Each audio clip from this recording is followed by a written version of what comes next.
இந்த அரசாங்கத்துக்கு பின்னால வால் பிடிக்கிற இந்த இளங்குமரன் கரண் கம்பம் தான் அவருக்கு தெரியும். ஆனா நாங்க கரண் அடிச்சவன தாங்க மாட்டார் இளங்குமரன். நாங்க கரண் கம்பம் இல்ல, நாங்க மின்சாரம் பட்டுதான் இளங்குமரன் கதை முடிஞ்சது. நாங்கள் கேட்கிறோம், உன்னால ஏழுமா இந்த மண்ணில இவ்வளவு 1000 பேர் செத்தது, இவ்வளவு பேர் இந்த மண்ணில ஆகுதியாகி இருக்கிறாங்க. இவ்வளவு நடந்து முடிஞ்ச பிறகும் இன்றைக்கும் எங்கடையில கொஞ்சம் பேர் போய் அவங்களுக்கு பின்னால வால் பிடிச்சோண்டு நாங்க அதை செய்வோம் இதை செய்வோம் சொல்றேன். இன்றைக்கு ஒரு சாதாரண ஆனரவுல வந்த உப்பு அதுக்கே ரஜ லுனு பேர். அதுக்கு நான் உடனே கந்தனத்தியோட காய்ச்சினேன், உடனே போன் பண்ணி காய்ச்சினேன். சொன்னார் எக்ஸ்ட்ரீம்லி சாரி ஸ்ரீதரன், நான் பேரை மாத்தினேன். பிறகு பார்த்தா அடுத்த கூட்டத்தில் திருப்பி அந்த ரஜ லுனு என்ற பேர்லேயே பேக் அடிபடுது. நான் உடனே இமீடியட்லி லெட்டர் போட்டேன். அதுக்கு பிறகு இப்ப திருப்பி நேற்று நான் அறிஞன் ஆனரவு பண்ணு மாத்திக்கிறாங்க. யோசிச்சு பாருங்க, எங்கட ஹிஸ்டோரிக்கல் எங்கட வரலாற்று ரீதியான ஆனரவு உப்பண்ட பேரை வைக்கவே உனக்கு அடிவயிறு நோவுது. நாங்க இந்த சபைகளை வச்சிருக்க வேணும், எங்கட கையில ஏன் சபை இருக்க வேணும். நாங்கள் ஒன்றா புரிந்து கொள்ளுங்கள். நாங்கள் எங்களுக்கு 1000 பிரச்சனை இருக்கு. நான் சொல்றேன், இப்ப எனக்கு கூட எனக்கு நடக்கிற கட்சிக்கு நடக்கிற பெரிய பிரஷர்ன்றது எல்லாரும் நீங்க பார்த்தபடியா தான் நீங்க கதைக்கிறீங்க. நான் அதையும் தாங்கி கொண்டு தான் இருக்கிறேன். நானும் அதை ஏதோ எதிர்கொள்ளக்கூடிய அளவுக்கு எதிர்கொள்வோம். எனக்கு தார பேராயர் தார ஆதரவு, எனக்கு தார மக்கள் ஆதரவு, உங்களோட ஆதரவுல நான் மேக்சிமம் இறுதி வரையும் போராடி பார்ப்போம் என்ற அளவில் இருக்கிறோம். அந்த கிட்டத்தட்ட மட்டக்களப்பில் 15 பேருக்கு விளக்க கடிதம், திருவண்ணாமலையில 9 பேருக்கு விளக்க கடிதம், கிளிநொச்சியில 6 பேருக்கு விளக்க கடிதம், யாழ்ப்பாணத்தில் என்னோட ஆதரவா இருந்த கொஞ்சம் பேருக்கு சீட்டே கொடுக்கல. இதெல்லாம் நடக்குது. இந்த குத்துவெட்டுகள் இந்த சூழ்ச்சிகள் எல்லாம் நடந்து கொண்டுதான் இருக்கு. ஆனால் இவற்றையெல்லாம் கடந்தும் கட்சியோட நிற்க வேணும், கட்சி வெல்ல வேணும், எங்களுடைய மக்களுடைய ஆணையை நாங்கள் மீண்டும் பெற வேணும் என்றதில் கிளிநொச்சி மண்ணில் நாங்கள் மிக கூடிய அளவில் வேலை செய்யறோம். பதனா கூட குழப்பம் இருக்குது.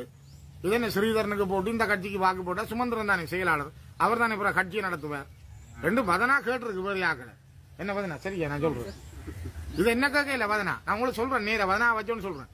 பதனா சொல்லி இருக்குது, இப்ப நீங்க இந்த கட்சிக்கு வாக்கு போட்டு இந்த கட்சியில ஸ்ரீதரன் எங்கிட்ட நாங்க வெண்டாலும் அதென்ன வீடு வந்தா பிறகு சுமந்திரன் தானே பிறகு நடத்துவார், ஏன் சுமந்திரனுக்கு நாங்க வாக்கு போடணும்?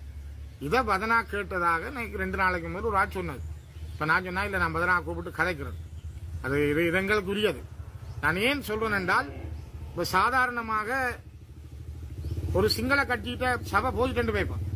அது என்பிபியா இருக்கலாம், எஸ்எல்எஃபியா இருக்கலாம், ஜிஎன்பியா இருக்கலாம், ஒரு சிங்கள கட்சியிட்ட போயிட்டு. இப்ப ஒரு மாயை தானே, சிஸ்டம் சேஞ்ச், மாற்றங்களை நோக்கி நாங்க போறோம். சம உரிமை கொடுக்க போறோம் எல்லாருக்கும். நேற்று யாழ்ப்பாணத்தில் பேசியிருக்கிறார் விஜித கேரத், நாங்கள் தமிழ்ல பேசியிருக்கிறோம். முந்தி அவரும் பேசினவர் தானே தமிழ்ல. மஹிந்த ராஜபக்சம் நாங்க எல்லாரும் ஒன்னா இருப்போம் என்று பேசினவர் தானே ஒரு காலத்துல. அதே மாதிரி இப்ப ஒருத்தர் வந்து பேச வலிக்கிறார் தமிழ்ல, எங்களுக்கு எல்லாம் நாங்கள் ஒன்னுக்கு இருப்போம் என்ற பேச்சுக்களும் வலிக்கிறது.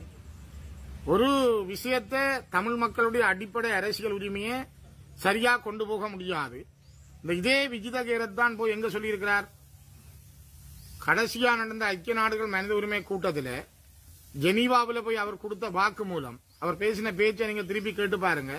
அவர் சொல்றார், யாழ்ப்பாணத்தில் மக்கள் எங்களுக்கு 3 ஆசனங்களை தந்திருக்கணும், தமிழ் மக்கள் எல்லாம் எங்களோட நிக்கணும், நீங்கள் என்னத்துக்கு தீர்மானம் கொண்டாதீங்க.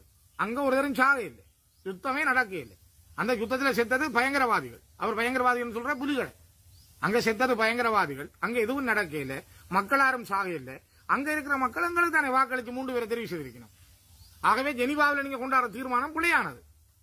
ஆறு சொல்றது, வெளிநாட்டு அமைச்சர் தமிழ்ல பேசி பழகுற தோழர் விஜித கேரத், அவருக்கு மணி அடிக்கவும் கொஞ்சம் பேர் இருக்கிறார்கள், அவருடைய திசகாட்டியை பிடிச்சு கொண்டு போறதுக்கும் கொஞ்சம் பேர் இருக்கிறார்கள். இப்ப நான் கேட்கிறேன், குருந்தூர் மலையில நீதிமன்றம் தீர்ப்பு வழங்கினது இங்க நீங்க எந்த கோயில் கட்டுமானங்களும் செய்யக்கூடாது. அதை மீறி குருந்தூர் மலையில பிக்கு விகார கட்டி முடிஞ்சு. ஏன் அந்த விகாரையை நிப்பாட்ட முடியல? இந்த அரசாங்கத்தாலேயே நிப்பாட்ட முடியல. இன்றைக்கு ஒரு பிக்கு சொல்றார், அனுபவம் ஆடையை நான் கலட்டுவேன் என்று தன் உடுப்ப கலட்டி காட்டுறார். வீடியோ போய் கொண்டிருக்கு யூடியூப்ல பார்த்தா பார்த்திருப்பீங்க சில பேர்.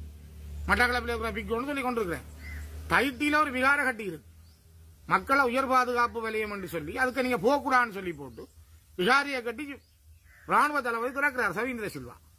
இப்ப இந்த அரசாங்கம் வந்த பிறகு அதுக்கு பக்கத்துல மண்டபம் கட்டியாச்சு, ஆராதனை மண்டபம் கட்டியாச்சு. ஆற்ற காணி மக்கள்கிட்ட காணி. அப்ப அரசாங்கம் அனுர அரசாங்கம். சிஸ்டம் சேஞ்ச் இதுதான். தமிழருடைய காணிகளை பிடிக்கிறது, அவர்கள் இடங்களில் வலுக்கட்டாயமாக விகாரைகளை அமைக்கிறது, அவர்களை இரண்டாம் குடி மக்களாக அங்கிருந்து அகற்றுறது. திரியாயில இப்படித்தான் முருகன் கோயிலோட இருந்த இடத்தை போய் விகாரை இருக்குன்னு கட்டி போட்டு இன்றைக்கு அதுல 2200 ஏக்கர் காணி அந்த விகாரைக்கு சொந்தம் என்று கேட்கிறாங்க. இவ்வளவு தமிழத்தை உறுதி இருக்கிற காணி. அப்ப நாங்கள் எங்க போறது? எங்கட வரலாற்று ரீதியாக நாங்கள் பிறந்து வளர்ந்த மண்ணில் வடக்கு கிழக்கு என்பது வரலாற்று ரீதியான மண். நாங்கள் சிங்கள வரிஞ்ச வர முதலே பஞ்ச ஈச்சரங்கள் வச்சு மாத்தரையில தொண்டேச்சரம், சிலாபத்தில முன்னேச்சரம், கீரிமலையில நகுலேச்சரம், திருக்கேதீஸ்வரம் மன்னார்ல, திருக்கோணேஸ்வரம் திருவோணமலையில, இலங்கையின் 5 பாகங்களையும் இலங்கை முழுக்க தமிழர்கள் இயக்கர்களாகவும் நாகர்களாகவும் பஞ்ச ஈச்சரங்கள் வச்சு சைவ தமிழர்களாக வாழ்ந்த இடம். விஜயனம் தோழர்களும் வந்து குவேனிய கட்டினதால ஒரு இனம் வந்தது புதுசா. நீங்க இன்றைக்கு அதை பௌத்தம் என்றீங்க, பிறகு நாங்க சிங்களவர் என்றீங்கள், நாங்கள் எங்களை 2ஆம் குடி என்றீங்க. நாங்கள் இங்கே பிறந்து வளர்ந்த இனம், தோன்றி வளர்ந்த இனம். இன்றைக்கும் பொலனர்வேல நாகர்களுடைய அடையாளம் தான் வருது கிண்டினா, எந்த சிங்கள அடையாளமும் வேற இல்லை. அப்படியான பிரதேசத்தில் வந்து அவர்கள் கேட்கிறார்கள், தமிழ் மக்கள் எங்களுக்கு ஆனதாங்க கொண்டு கேட்கிறார். இப்ப தமிழ் மக்கள் யாருக்கு ஆன வழங்குறது? இந்த தாயக விடுதலை போர்ல எத்தனையோ ஆயிரம் ஈசன் கேட்ட மாதிரி எத்தனையோ ஆயிரம் மாவீரர்கள் நாளும் பொழுதும் இந்த மரணத்தை தழுவினது. அவன் கடல்ல போய் புலிகளின் தாகம் தமிழ தாயம் என்று சொன்னது தனக்காக இல்லை. ஞானம் சொன்ன தனக்காக இல்லை.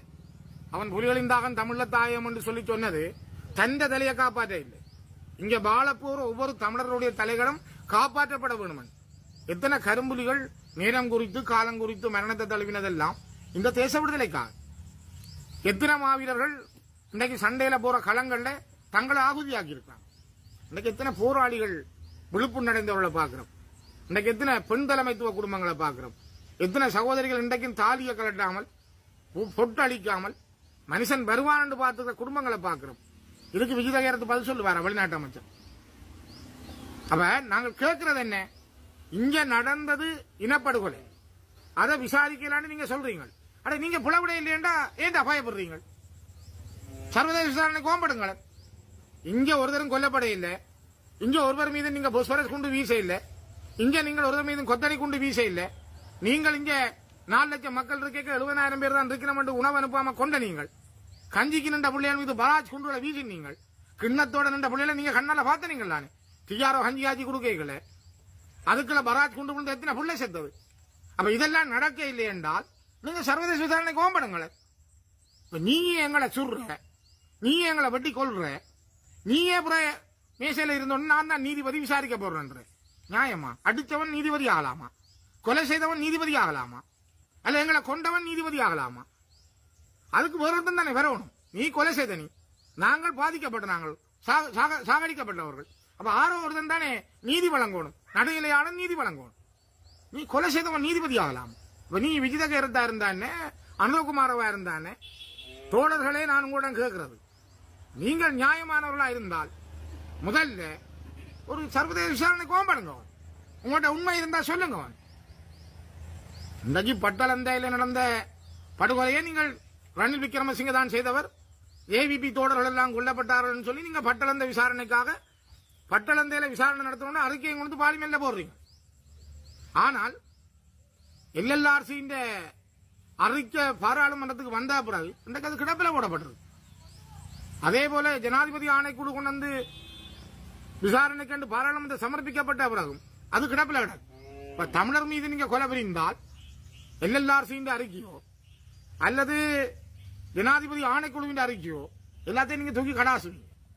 பண்டா செல்வா ஒப்பந்தத்தை கிழிப்பீங்க, பட்டு செல்வா ஒப்பந்தத்தை கிழிப்பீங்க, பிரபா ரணில் ஒப்பந்தத்தை தூக்கி எறிவீங்க. இலங்கை இந்திய ஒப்பந்தம் 2 நாடுகளுக்கு இடையில் நடந்ததால இந்தியாவுக்கு பயத்தில் பேசாம இருக்கிறீங்க. அப்ப நீங்க என்னவும் செய்வீங்க. நாங்க திரும்ப திரும்ப நீங்க வர வர ஒவ்வொருத்தருக்கு நாங்க வாக்களிக்கணும்.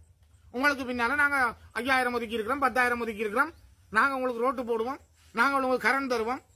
இந்த நாட்டின் பிரஜை தானே நான், இந்த நாட்டின் பிரஜை தானே இந்த அம்மா, இந்த நாட்டின் பிரஜை தானே இந்த அப்பா. நீ தரத்தானே வேணும் எனக்கு, என்னிட்ட வரி வாங்குறதானே. எந்த நெல்லில இருந்து நான் எந்த தாத்தா குடிக்கிற சுருட்டுல இருந்து எந்த புள்ள குடிக்கிற பால்மா வரைக்கும் நீ வரி வேண்டாதானே. நீ எனக்கு கரண்ட் தராம என்ன நீ இல்லைன்னு சொல்லுவேன், எனக்கு ரோட்டு போடுற நீ எப்படி சொல்லுவே? நீ என்ன நியாயம் இருக்கு உனக்கு? 80 வருஷம் இந்த மண்ணில் நாங்க போராடுறோமே. நாங்க நிராயுதபாணிகளாக துப்பாக்கி இல்லாம நின்ற பொழுதுதான் ஏஆர் ஜெயவர்தன் எங்களை பார்த்து என்ன சொன்னவர்? போரண்டா போர், சமாதானம் என்றா சமாதானம். எவ்வளவு மோசமான வார்த்தைகள். அதுக்கு என்ன நடவடிக்கை எடுத்தாங்க இந்த அரசாங்கம்?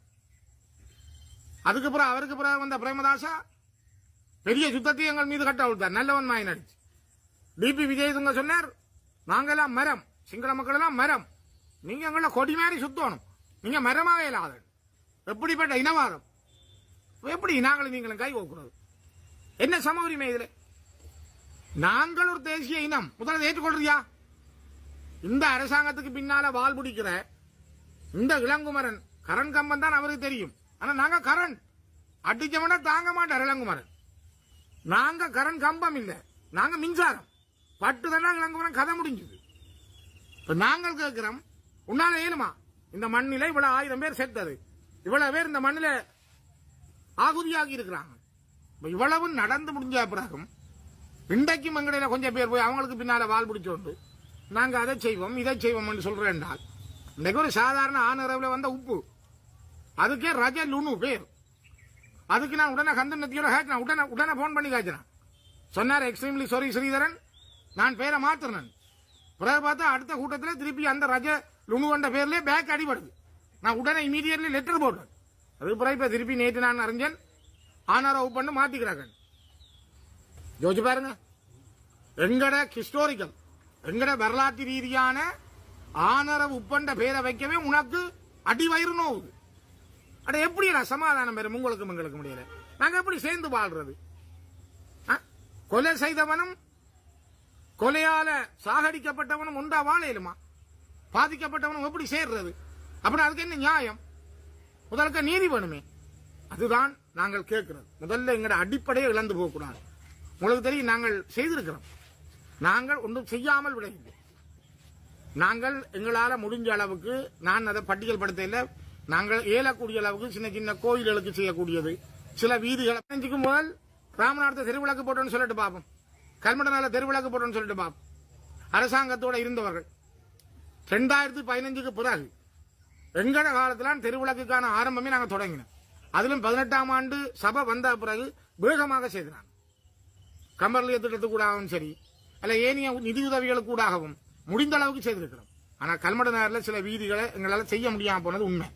நான் இல்லைன்னு சொல்லல, பல முயற்சிகள் எடுத்தாங்க. அதுக்காக நான் பாலாவோட என்னோட சில நாட்கள் முரண்பட்டது. இப்பையும் திருப்பி போன கிழமையும் கூட இப்ப 20 நாட்களுக்கு மேல் கூட நானும் பாலாவும் திரும்ப கதைச்சு அளவுகள் எடுத்து திரும்பவும் அதுக்கான முயற்சிகளை மேற்கொண்டிருக்கிறோம். இப்ப இந்த கச்சேரி வெளியிட்ட பட்டியல்ல கல்மடனாரில் 3 வீதியின் பெயர் முன்னெடுக்கப்பட்டிருக்கு. அங்கே கடும் முயற்சி தான் அது.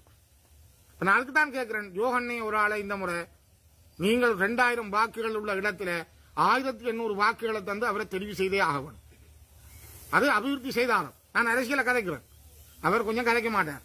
ஈசன் நானும் கதைக்கிறோம் அரசியலை. வதனா வேலையை செய்யட்டும், இவர் வேலையை செய்யட்டும். இங்கால அங்கால பிரிச்சு வதனா தண்ட பக்கத்தை செய்வார், இங்கால அவர் செய்வார். 2 பேரும் மெம்பரா இருக்கணும் எங்களுக்கு. ஆகவே இந்த தேர்தல் என்பது வெறுமனே அபிவிருத்திக்கான தேர்தல் அல்ல, ரோட்டு போடுற தேர்தல் அல்ல, தெருவிளக்கு போடுற தேர்தல் அல்ல. ஒரு இனத்தினுடைய தேசிய அடையாளத்தையும் தேசிய ஆன்மாவையும் காப்பாற்றுகின்ற தேர்தல். தமிழ் தேசிய ஆன்மா, தமிழ் தேசிய விடுதலை என்பது சரியான முறையில காப்பாற்றப்பட வேண்டும் என்றால் எங்களுக்கு உங்களுடைய மிகவும் உக்கிரமான உன்னதமான பணி வேணும். நீங்கள் ஒரு ரணகளமா வேலை செய்யணும். தயவு செய்து நாங்கள் இது தேர்தல் பிரச்சார கூட்டமா நான் சொல்லி வரையில்லை. நீங்கள் ஒருவர் 10 பேரா 20 பேரா மாறுங்க, எல்லாரோடையும் கதைங்க. தமிழ் சித்திரை புத்தாண்டான இன்று இலங்கை தமிழரசு கட்சியின் கிளிநொச்சி அலுவலகமான அறிவகத்தில் பாராளுமன்ற உறுப்பினர் ஸ்ரீதரன் தலைமையில் கைவிசேஷம் வழங்கப்பட்டது. கட்சியின் செயற்பாட்டாளர்கள் உள்ளிட்ட பொதுமக்கள் கலந்து கொண்டனர். தொடர்ந்து ஊடகங்களுக்கு கருத்து தெரிவிக்கையில்,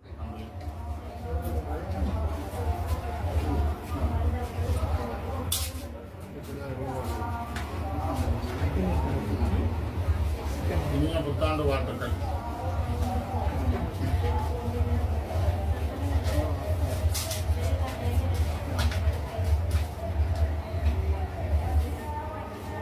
புத்தாண்டு வாழ்த்துக்கள்.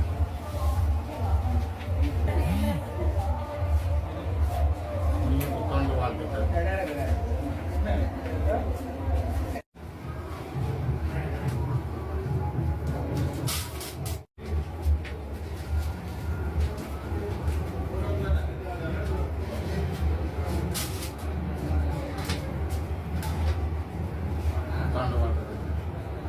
புத்தாண்டு வாழ்த்துக்கள் ஐயா. அத நீ எல்லோருக்கும் வணக்கம். இனிய சித்திரை புத்தாண்டு வாழ்த்துக்களோடு தமிழ் கூறும் நல்லுலகில் தமிழர்களுடைய பாரம்பரியமான தமிழ் தேசிய இனத்தின் மரபு வழியாக வந்த சித்திரை புத்தாண்டு என்கின்ற இந்த புதுவருட தின கொண்டாட்டங்களில் அவர்களுடைய அந்த எண்ணங்களோடும் சிந்தனைகளோடும் இந்த புதுவருடத்திலே சித்திரை புதுவருடத்திலே தமிழர்களுக்கான தமிழ் தேசிய இனத்துக்கான வாழ்த்துக்களை தெரிவிப்பதில் நான் முதல்ல மகிழ்ச்சி அடைகிறேன். குறிப்பாக ஒவ்வொரு இனமும் தன்னுடைய கலாச்சாரம், பண்பாடு, அடையாளம், தன்னுடைய பொருளாதாரம், தன்னுடைய வீரம், தன்னுடைய இருப்பு, தன்னுடைய வணக்க முறைகள், கலாச்சார மரபுகள் தொடர்பாக ஒவ்வொரு விதமான பாண்டித்தியங்களையும் பண்புகளையும் கொண்டிருக்கின்றன. அந்த வகையில் தமிழ் தேசிய இனமும் தனக்கான இருப்பு, தன்னுடைய நிலம், மொழி, பண்பாடு, கலாச்சார அடையாளங்களோடு வாழுகின்ற இந்த இனத்தினுடைய ஒரு அங்கம் இந்த சித்திரை புத்தாண்டாகும். சித்திரை புத்தாண்டு என்பது காலங்காலமாக தமிழர்களிடம் அருவி வந்த கைவிசேடம் வாங்குதல், மருத்து நீர் வைத்து தோய்தல், ஆலயங்களுக்கு செல்லுதல், அவர்கள் புனிதமான நாட்களாக ஒரு புதிய ஆண்டிலே தங்களை வளர்த்துக் கொள்ளுகின்ற நாளாக இந்த நாள் அமைந்திருக்கிறது. ஆகவே இந்த நன்னாள் சிறப்பானதாகவும் மனங்களிலே மகிழ்ச்சியை கொடுக்கின்ற நாளாகவும் அவர்களுடைய புதிய எண்ணங்களும் புதிய சிந்தனைகளும் இந்த பிறக்கின்ற புத்தாண்டிலே இன்னும் சிறப்பாகவும் நல்ல முறையிலும் நடந்தேற எல்லாம் வல்ல இறைவனை வேண்டி உங்கள் எல்லோருக்கும் என்னுடைய வாழ்த்துக்களை கூறுவதிலும் தமிழ் தேசிய இனத்தினுடைய அடுத்த நகர்வுகள், அவர்களுடைய தேசிய இருப்புகள், அவர்களுடைய அரசியல் பயணங்கள், அரசியல் உரிமைகள் தொடர்பிலே ஒரு தெளிவான பண்பு நிறைந்த தங்களுடைய வாழ்க்கைக்கான இருப்பை பெற்றுக்கொள்ளக்கூடிய தங்களை ஆளக்கூடிய அந்த ஆட்சி முறைக்காக தமிழர்களுடைய நல்ல காலமாக இந்த காலம் அமைய வேண்டும் என்றும் இதயபூர்வமாக நான் வாழ்த்துகிறேன். அதற்காக நாங்கள் எல்லோரும் எங்களுடைய கரங்களை இறுகப் பற்றி எங்கள் இனத்தின் பயணத்திலே நெறிபடலாது கோடு தாண்டாது எங்கள் இனத்துக்கான பயணத்தை செம்மையாக கொண்டு செல்ல எல்லோரும் இணைந்து இலக்கு நோக்கி பயணிப்போம் என்பதையும் இந்நாளில் உறுதியெடுத்து